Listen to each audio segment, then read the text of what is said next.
नमस्कार, खबर उत्तराखंड में आपका स्वागत है। मैं हूं राहुल चौहान। खबरों बढ़ने से पहले एक नजर आज की अहम सुर्खियों पर। जन समस्याओं का समाधान करने के लिए धामी सरकार फिर से पहुंचेगी आपके द्वार। सीएम धामी का 5 वर्ष पूरे होने पर अभियान चलेगा। उत्तराखंड में मदरसा बोर्ड का दौर समाप्त। आज से अस्तित्व में अल्पसंख्यक शिक्षा प्राधिकरण अब राज्य केंद्र सरकार की निगरानी में रहेगा। उत्तराखंड शिक्षा विभाग में बड़ा फेरबदल। बीपी सिमल्टी माध्यमिक और केएस रावत प्रारंभिक शिक्षा के बने निदेशक। देहरादून में पीएम आवास योजना के 105 आवेदनों का होगा दोबारा सत्यापन। पारदर्शिता पर जोर। उत्तराखंड में 50% महंगी हो सकती है बिजली। यूपीसीएल ने आयोग से 59 करोड़ मांगे।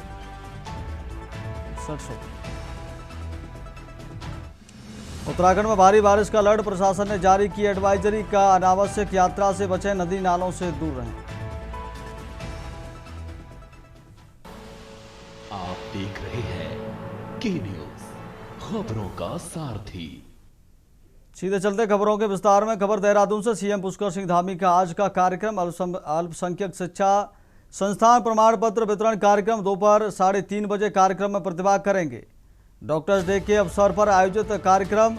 इंडियन मेडिकल एसोसिएशन देहरादून कर रहा कार्यक्रम। मुख्यमंत्री धामी कार्यक्रम में होंगे शामिल। डॉक्टर्स डे के अवसर पर आयोजित कार्यक्रम। देहरादून से खबर आपको बता रहे हैं। दोपहर 3:30 बजे कार्यक्रम में प्रतिभाग करेंगे सीएम। डॉक्टर्स डे के अवसर पर आयोजित कार्यक्रम। इंडियन मेडिकल एसोसिएशन देहरादून कर रहा कार्यक्रम। मुख्यमंत्री धामी कार्यक्रम में होंगे शामिल। देहरादून से खबर आपको बता रहे। सीएम पुष्कर सिंह धामी का आज का कार्यक्रम। अल्पसंख्यक शिक्षा संस्थान प्रमाण पत्र वितरण कार्यक्रम। दोपहर 3:30 बजे कार्यक्रम में प्रतिभाग। डॉक्टर्स डे के अवसर पर आयोजित कार्यक्रम। दोपहर 3:30 बजे कार्यक्रम में प्रतिभाग करेंगे। डॉक्टर्स डे के अवसर पर प्रतिभाग करेंगे। इंडियन मेडिकल एसोसिएशन देहरादून कर रहा कार्यक्रम। मुख्यमंत्री धामी कार्यक्रम में होंगे शामिल।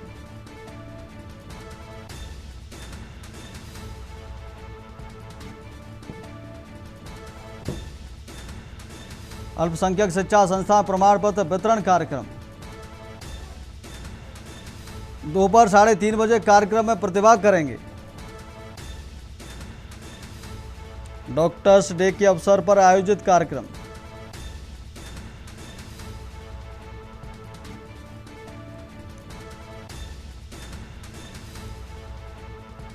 डॉक्टर्स डे के अवसर पर आयोजित कार्यक्रम।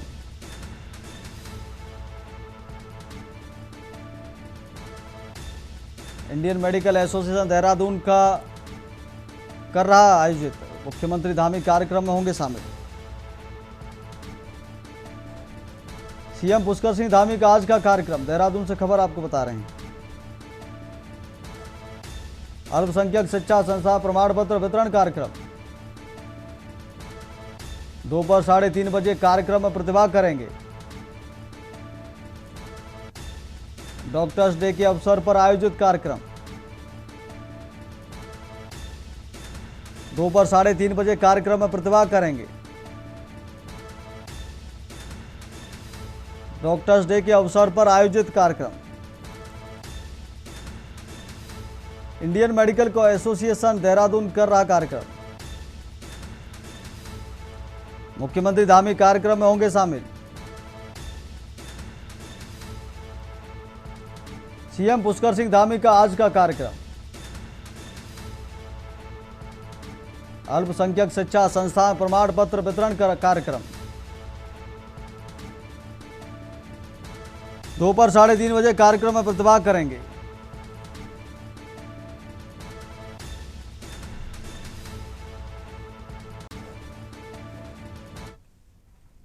अगली खबर का रुख करते खबर ऋषिकेश से, जहां लंबे इंतजार के बाद आखिरकार उत्तराखंड में मानसून ने दस्तक दे दी है। प्रदेश के पहाड़ी इलाकों के साथ साथ मैदानी क्षेत्रों में भी झमाझम बारिश का सिलसिला शुरू हो गया है। तीर्थ नगरी ऋषिकेश में बुधवार को हुई बारिश से मौसम पूरी तरह सुहावना हो गया। पिछले कई दिनों से उमस भरी गर्मी और तेज धूप से परेशान लोगों को मानसून की पहली अच्छी बारिश ने बड़ी राहत दी है। बारिश शुरू होते ही शहर की सड़कों पर ठंडी हवाएं चलने लगी और तापमान में भी उल्लेखनीय गिरावट दर्ज की गई। मौसम में आए बदलाव से लोगों के चेहरे खिल उठे। बाजारों, घाटों और सार्वजनिक स्थानों पर भी मौसम का आनंद लेते हुए लोग नजर आए। किसानों के लिए भी मानसून की यह बारिश राहत भरी मानी जा रही है, क्योंकि इससे खरीफ फसलों की बुवाई को गति मिलने की उम्मीद है। मौसम विभाग के अनुसार आगामी दिनों में भी उत्तराखंड के कई जिलों में अच्छी बारिश की संभावना बनी हुई है। प्रशासन ने लोगों से नदी नालों और भूस्खलन संभावित क्षेत्रों के आसपास सावधानी बरतने की अपील की है। कुल मिलाकर मानसून की दस्तक ने ऋषिकेश सहित पूरे प्रदेश में मौसम को खुशनुमा बना दिया है और उमस भरी गर्मी से लोगों को बड़ी राहत मिली है।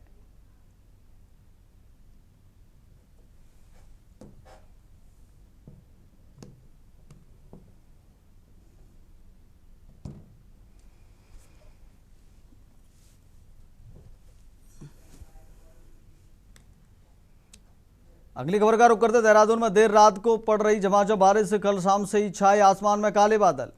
बारिश से तपस में मिली राहत, तापमान कई डिग्री घटा। 1 और 2 जुलाई के लिए मौसम विभाग का ऑरेंज अलर्ट। मानसून से जुड़े सभी विभाग अलर्ट मोड पर। स्वास्थ्य विभाग और जिला प्रशासन की सावधानी बरतने की अपील। 1 और 2 जुलाई के लिए मौसम विभाग का ऑरेंज अलर्ट।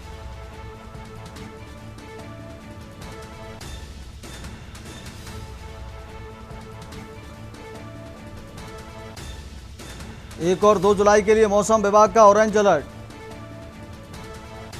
मानसून से जुड़े सभी विभाग अलर्ट मोड पर। स्वास्थ्य विभाग और जिला प्रशासन की सावधानी बरतने की अपील। देहरादून में देर रात से पड़ रही झमाझम बारिश।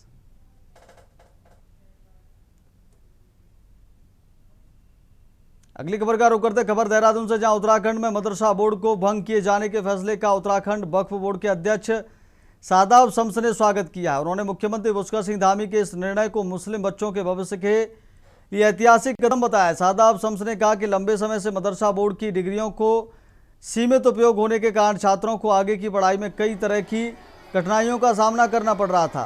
उन्होंने कहा कि अब वन नेशन वन एजुकेशन की अवधारणा के तहत मदरसों में पढ़ने वाले छात्र उत्तराखंड बोर्ड के पाठ्यक्रम के साथ एनसीईआरटी आधारित शिक्षा भी प्राप्त करेंगे। उनके अनुसार इससे विद्यार्थियों को मुख्यधारा की शिक्षा से जुड़ने का अवसर मिलेगा और वे उस शिक्षा तथा रोजगार के बेहतर अवसर हासिल कर सकेंगे। शादाब शम्स ने कहा कि धार्मिक शिक्षा के साथ साथ छात्र भारतीय इतिहास, संस्कृति, संविधान और लोकतांत्रिक मूल्यों का भी अध्ययन करेंगे। उनका कहना है कि इससे बच्चों का सर्वांगीण विकास होगा और वे देश के विकास में बेहतर योगदान दे सकेंगे। उन्होंने मुख्यमंत्री पुष्कर सिंह धामी के इस फैसले की सराहना करते हुए इसे शिक्षा व्यवस्था में सुधार की दिशा में महत्वपूर्ण पहल बताया। हालांकि इस विषय पर विभिन्न पक्षों की अलग अलग राय भी सामने आ रही हैं। सबसे पहले तो युवा मुख्यमंत्री को बधाई और धन्यवाद कि उन्होंने मदरसा बोर्ड को समाप्त किया। मदरसा बोर्ड मुस्लिम मदरसों के बच्चों के लिए भी नासूर बन गया था। वो डिग्री जिसकी समकक्षता नहीं थी, वो डिग्री जिसकी कोई वैल्यू नहीं थी। क्या कोई माँ बाप ऐसे बच्चों को ऐसे स्कूल में पढ़ाएंगे जिसकी समकक्षता ना हो, और वो 8th कर ले 9th में कहीं एडमिशन ना मिले, 10th कर ले तो 11th में कहीं एडमिशन ना मिले। ये बच्चों की भविष्य के साथ खिलवाड़ था। दूसरा, उत्तराखंड के अंदर बच्चों को, जो मदरसे के बच्चे हैं, उनको कहीं ना कहीं शिक्षा का अभाव था। और ये वन नेशन वन एजुकेशन, यानी कि अब हर बच्चे को शिक्षा का अधिकार मिले, उस तरफ बढ़ते हुए युवा मुख्यमंत्री ने मजबूत कदम उठाया है। और मैं ये कहता हूं कि बहुत जिम्मेदारी के साथ अब मुस्लिम बच्चों को भी सब कुछ पढ़ने का अवसर मिले। अगली खबर का रुख करते उत्तराखंड विधानसभा चुनाव नजदीक आते ही मीडिया और सोशल मीडिया पर नेताओं की दावेदारी संबंधी खबरों पर भाजपा के राज्य से लेकर केंद्रीय नेतृत्व ने भी आपत्ति जताई है, जिसको लेकर भाजपा प्रदेश अध्यक्ष महेंद्र भट्ट ने कार्यकर्ताओं को टिकट दावेदारी को लेकर सख्त हिदायत दी है। उन्होंने कहा कि दावेदारी केवल निर्धारित समय, मंच और प्रक्रिया से ही पेश की जाए। भट्ट ने स्पष्ट किया कि भाजपा लोकतांत्रिक पार्टी है और हर कार्यकर्ता को अपनी बात रखने का अधिकार है, लेकिन उसके लिए तय समय और मंच का ही प्रयोग होना चाहिए। उन्होंने सोशल मीडिया पर प्रचार व दावेदारी करने वालों पर कार्रवाई के निर्देश दिए हैं। प्रदेश अध्यक्ष ने कहा कि कार्यकर्ता संगठन की मर्यादा और अनुशासन को सर्वोच्च रखें। व्यक्तिगत प्रचार नहीं बल्कि संगठन को मजबूत करना प्राथमिकता होनी चाहिए, ताकि आगामी चुनाव में भाजपा की ऐतिहासिक विजय सुनिश्चित हो सके।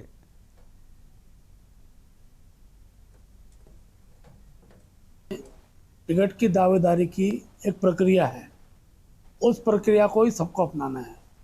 आज के सोशल मीडिया के युग में हर व्यक्ति अपनी दावेदारी सोशल मीडिया के माध्यम से करेगा, तो पार्टी में अनुशासनहीनता की दायरे में उसको हम लोग ले रहे हैं। इसलिए मैंने कल इस बात का ईश्वर तौर से विज्ञप्ति जारी करके बयान जारी किया है, और जिनको भी दावेदारी व्यक्त करनी है वो जिलाध्यक्ष को बारे में जिलाध्यक्षों के सामने प्रस्तुत करें। प्रदेश की जो हमारी टीम है, अध्यक्ष है, महामंत्री, हमारा की बात को रखे। लेकिन सोशल मीडिया के माध्यम से कोई व्यक्ति दावेदारी व्यक्त नहीं करेगा, ना सोशल मीडिया में कोई अपने आप को दावेदार बताएगा।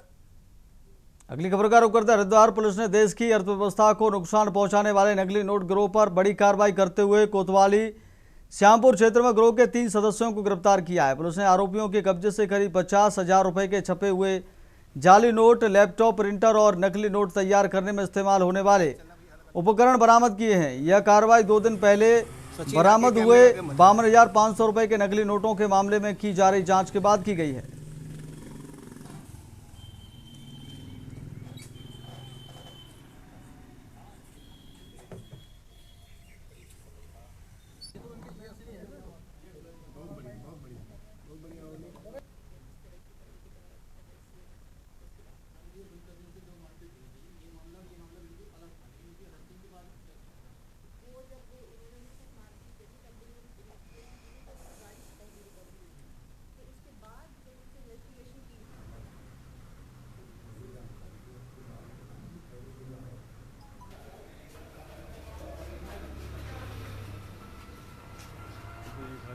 थोड़ा आगे चलना भैया, अलग अलग।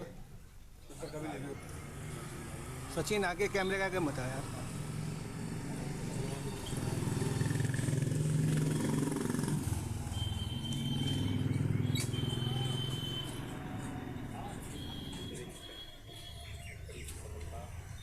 दो दिन पूर्व एक केस पंजीकृत किया गया था, जिसमें कुछ वन कर्मियों के साथ लोगों द्वारा मारपीट की गई थी।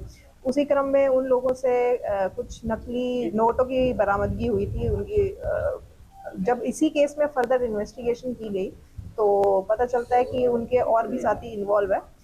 इस संबंध में जो कोतवाली श्यामपुर द्वारा फर्दर इन्वेस्टिगेशन जाके की गई तो पता चला कि 3 लोग अन्य जो बिजनौर के 2 बिजनौर के और एक श्यामपुर का रहने वाला है, वो इस तरह के फर्जी नोटों का प्रिंटिंग और ये करते हैं। उन्हें सूचना मिली कि ऐसी गाड़ी से उनका ट्रांसपोर्टेशन किया जा रहा है। तब जब इस गाड़ी को इंटरसेप्ट किया गया तो उस गाड़ी से करीबन 52,000 के प्रिंटेड नोट्स मिले, जो शीट्स में थे, जो अभी तक कटे नहीं थे। इसके साथ साथ ही 1 लैपटॉप और 2 प्रिंटर्स की भी बरामदगी हुई।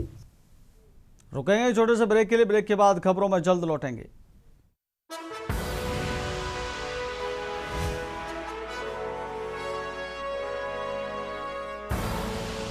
आप देख रहे हैं के न्यूज, खबरों का। के बाद फिर आपका बहुत स्वागत है। सीधे लेकर चलते हैं आपको खबरों में।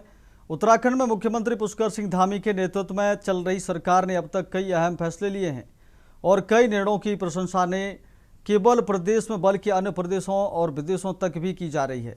इसी क्रम में आपको बता दें कि 1 जुलाई 2026 से राज्य में मदरसा बोर्ड को विधिवत समाप्त कर राज्य अल्पसंख्यक शिक्षा प्राधिकरण का गठन किए जाने का राज्य सरकार ने निर्णय लिया है, जिसके तहत मदरसों में पढ़ने वाले बच्चों के शिक्षा के अधिकार को समान रूप से लागू करने के लिए यह कदम उठाया गया है। नए प्राधिकरण के चलते सभी मदरसे अब उत्तराखंड शिक्षा बोर्ड के नियमों और पाठ्यक्रम के अधीन होंगे और इसके साथ ही इसमें मदरसों में पढ़ने वाले बच्चों को विज्ञान, गणित और अंग्रेजी जैसे विषय पढ़ने का भी अवसर मिलेगा। वहीं जो मदरसे नया पाठ्यक्रम अपनाने से इनकार करेंगे उन्हें राज्य सरकार बंद करके कार्रवाई करने का भी काम करेगी। नियमावली के तहत मुस्लिम, ईसाई, सिख, बौद्ध, जैन एवं पारसी समुदायों को अल्पसंख्यक के रूप से में मान्यता दी गई है। सभी अल्पसंख्यक संस्थानों को उत्तराखंड शिक्षा बोर्ड से मान्यता लेनी होगी। इसके लिए सरकारी पोर्टल पर ऑनलाइन आवेदन, दस्तावेज और शुल्क जमा कराना अनिवार्य होगा। आवेदन की समीक्षा में संस्थान की अल्पसंख्यक पहचान, भूमि स्वामित्व, वित्तीय स्थिति, स्टाफ योग्यता और सामाजिक सुधार की प्रतिबद्धता जांच की जाएगी। और वहीं नियमों के उल्लंघन पर मान्यता रद्द करने का प्रावधान भी राज्य सरकार ने बनाया है। सरकार का दावा है कि इस निर्णय से शैक्षिक उत्कृष्टता और सामाजिक सद्भावना मजबूत होगा। मुख्यमंत्री का यह नया फैसला राजनीतिक गलियारों में भी चर्चा का हिस्सा बन गया है। एक और सत्तापक्ष फैसले की सराहना कर रहा है, जबकि विपक्ष इस निर्णय को ध्रुवीकरण बता रहा है। विपक्ष का कहना है कि नई शिक्षा पद्धति रोजगारपरक और विकास मुखी होनी चाहिए, न कि सिर्फ राजनीतिक लाभ के लिए। जिसके बाद इस विषय ने मुद्दे का आरोप ले लिया है और पक्ष विपक्ष में जुबानी जंग तेज हो गई है। उत्तराखंड मदरसा बोर्ड 1 जुलाई को खत्म हो जाएगा। इसके बाद राज्य के मदरसों में राज्य शिक्षा बोर्ड का पाठ्यक्रम लागू होगा। इससे मदरसों में पढ़ने वाले हजारों बच्चे शिक्षा की मुख्य धारा से जुड़ सकेंगे। उनके शैक्षिक प्रमाण पत्र मान्य होंगे। राज्य में वर्ष 2011 में मदरसा बोर्ड के गठन को मंजूरी मिली थी। हालांकि 15 साल बाद भी इसे राज्य शिक्षा बोर्ड के समक्ष मान्यता नहीं मिल पाई। इसी कारण मदरसों में बच्चों की संख्या तेजी से कम होती जा रही। मुख्यमंत्री पुष्कर सिंह धामी ने इस साल फरवरी में मदरसा बोर्ड खत्म करने की घोषणा की थी। वहीं विपक्षी दलों ने मदरसावाद को लेकर धामी सरकार पर ध्रुवीकरण की राजनीति करने का आरोप लगाते हुए हल्ला बोला। मैं इस मौके पर माननीय मुख्यमंत्री श्री पुष्कर सिंह धामी जी को और उनकी सरकार को बधाई देता हूं, साधुवाद देता हूं कि उन्होंने उत्तराखंड राज्य के अंदर मदरसा बोर्ड को खत्म करके, खत्म नहीं बल्कि उसका विस्तार करके 6 माइनॉरिटीज़ को शामिल किया और 6 माइनॉरिटीज़ में यानी सिख, मुस्लिम, ईसाई, बौद्ध, पारसी और जैन, उनके बच्चों को गुणवत्तापूर्ण एजुकेशन देने का फैसला ये स्वागत के साथ साथ आभार और अभिनंदन के योग्य है। मदरसा एक अरबी का शब्द है जिसका हिंदी अनुवाद विद्यालय होता है, इंग्लिश में स्कूल कहते हैं। देश की आजादी से पहले मदरसों के अंदर सारी भाषाएं, सब कुछ पढ़ाया जाता था, लेकिन कुछ षड्यंत्रों के तहत उन्हें केवल एक मजहब तक और एक भाषा तक सीमित किया गया।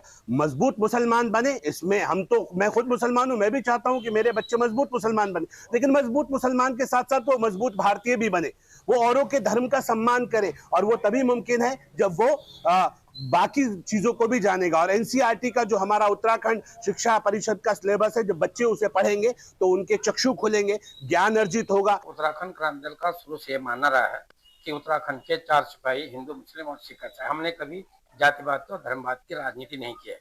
ऐसे में अगर बीजेपी ये ऐलान करती है कि हमने जो मदरसे बोर्ड है, इस बोर्ड को भंग करेंगे और उससे जो कम से कम 50 से ज्यादा मदरसे बंद हो जाएंगे, ये एक सोचनीय विषय है। और इस पर मैं ये पूछना चाहूंगा कि ये जो 50 से ज्यादा मदरसे हैं, क्या ये मदरसे बोर्ड में रजिस्टर था या रजिस्टर नहीं थे? और अगर भंग भी करने हैं तो वहां पर रहने वाले छात्रों पर और वहां पर जो काम कर रहे हैं उनके लिए उन्होंने क्या विकल्प निकाला है? मैं तो सीधा ये आरोप लगाऊंगा कि जो राम मंदिर में चोरी हुई है, उस चोरी को ढकने के लिए इन्होंने एक जुमला निकाला। देखिए, कोई भी शिक्षा जो है, मदरसों में शिक्षा दी जाती थी, ये सबको पता है। कोई भी शिक्षा रोजगार परक होनी चाहिए, विकास उन्मुख होनी चाहिए, वैज्ञानिक होनी चाहिए, इसके हम पक्षधर हैं। और यदि ये सब आपके नए बोर्ड में है तो फिर स्वागत है। लेकिन अगर नए बोर्ड का मतलब सिर्फ और सिर्फ ध्रुवीकरण करना है, सिर्फ और सिर्फ मदरसा, मजार, मस्जिद, मुसलमान आपके लिए वोट बैंक की राजनीति करने का मुद्दा मात्र है, तो फिर हम कड़े शब्दों में नहीं। देखिए, कांग्रेस को केवल अपने वोट बैंक की चिंता है। इस प्रदेश के हितों से कांग्रेस को कुछ नहीं लेना है। जो अवैध मदरसे हैं उनमें कितने अवैध कार्य हो रहे थे सब जानते हैं। तो कांग्रेस के लिए प्रदेश भाड़ में जाए, देश भाड़ में जाए, केवल कांग्रेस बची रहे, केवल सत्ता है, ये उनकी सोच है। लेकिन धाकड़ धामी की सरकार है, हम वोट बैंक की राजनीति नहीं करते हैं। जो भी अवैध काम इस प्रदेश में होगा, चाहे वो कितने बड़े स्तर का हो, कितने बड़े लोगों का हो, हम उस सबको जो है बंद करेंगे, उन सबको ध्वस्त करेंगे। ये धामी सरकार का मानना है। उत्तराखंड में मदरसा बोर्ड खत्म कर अल्पसंख्यक शिक्षा प्राधिकरण का गठन शिक्षा व्यवस्था में बड़ा बदलाव माना जा रहा है। सरकार इसके लिए सबके लिए समान शिक्षा और मुख्यधारा से जोड़ने का ऐतिहासिक कदम बता रही है, जिसके तहत मदरसों में पढ़ने वाले बच्चों को विज्ञान, गणित जैसे विषय पढ़ने का मौका मिलेगा। वहीं विपक्ष इसे चुनावी ध्रुवीकरण और अल्पसंख्यकों को टारगेट करने का आरोप लगा रहा है। 1 जुलाई 2026 से नए प्राधिकरण के लागू होने के बाद मदरसों को उत्तराखंड बोर्ड का पाठ्यक्रम अपनाना होगा। देखना यह होगा कि संस्थान नए नियमों को कितनी तेजी से लागू करते हैं। इसके बाद बच्चों के भविष्य पर क्या असर पड़ता है। निश्चित तौर पर यह फैसला प्रदेश में शैक्षिक उत्कृष्टता के साथ साथ सामाजिक और राजनीतिक विमर्श को भी नई दिशा देगा, या विपक्ष अपने सवालों पर खरा उतरता दिखेगा। Uttarakhand desk report.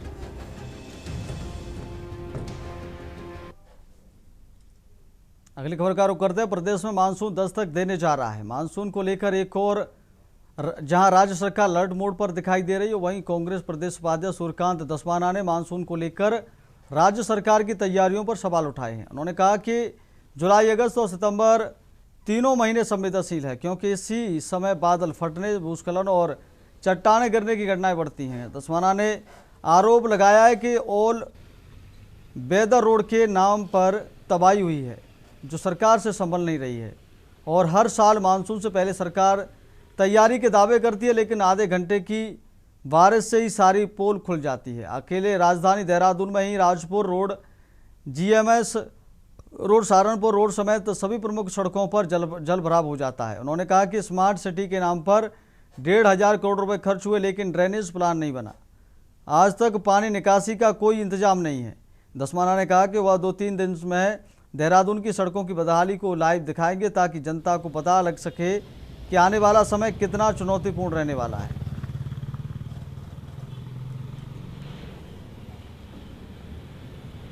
दरवाजे पे है, दस्तक दे चुका है। पहाड़ों में बारिश हो रही है, मैदान में बारिश हो रही है, और अब तो क्योंकि जुलाई का महीना शुरू हो रहा है, जुलाई, अगस्त, सितंबर, ये 3 महीने बहुत क्रूशियल होते हैं, बहुत ही संवेदनशील होते हैं पूरे राज्य के लिए।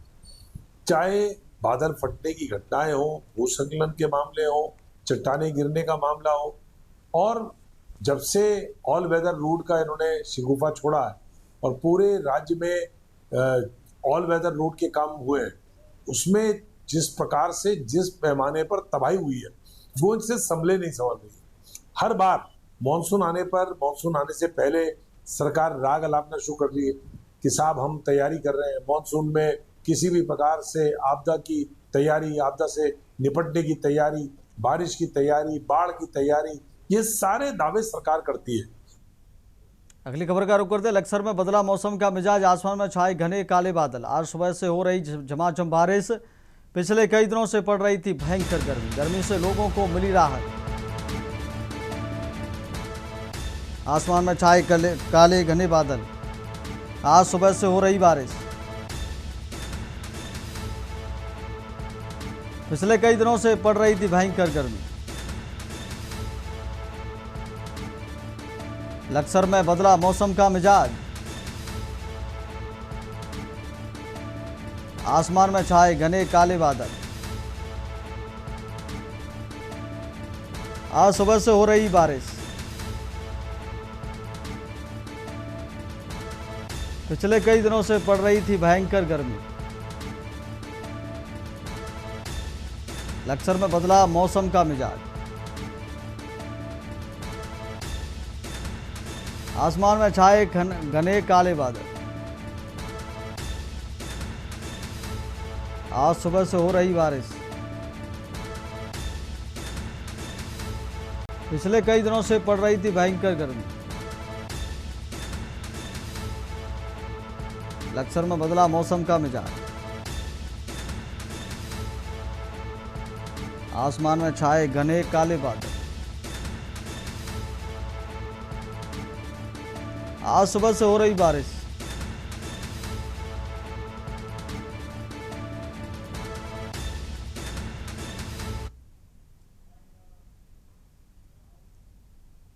फिलहाल खबर उत्तराखंड में मेरे साथ इतना ही। देखते रहिए के न्यूज इंडिया। नमस्कार।